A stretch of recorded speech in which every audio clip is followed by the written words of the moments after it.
بسم اللہ الرحمن الرحیم۔ السلام علیکم ورحمۃ اللہ وبرکاتہ۔ عابد راجہ چینل کی طرف سے آج میں اپنے دوستوں کو رسول اللہ صلی اللہ علیہ وآلہ وسلم کا ایک فرمان بتاؤں گا۔ آپ دوستوں نے اس پر ضرور عمل کرنا ہے۔ جو شخص اس دعا کو صبح و شام 4 مرتبہ پڑھ لے، اللہ تعالیٰ اسے جہنم سے آزاد کر دیتا ہے۔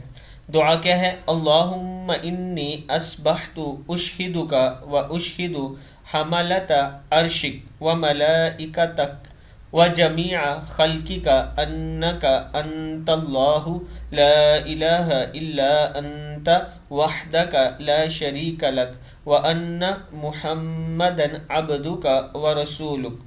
اے اللہ، میں نے صبح کر لی، میں تجھ کو گواہ بناتا ہوں اور تیرے عرش کو اٹھانے والے فرشتوں کو اور تیرے دیگر فرشتوں کو اور تیری پوری مخلوق کو گواہ بناتا ہوں کہ صرف تو ہی سچا معبود ہے اور تیرے سوا اور کوئی معبود نہیں، تو اکیلا ہے، تیرا کوئی شریک نہیں، اور محمد صلی اللہ علیہ وآلہ وسلم تیرے بندے اور رسول ہیں۔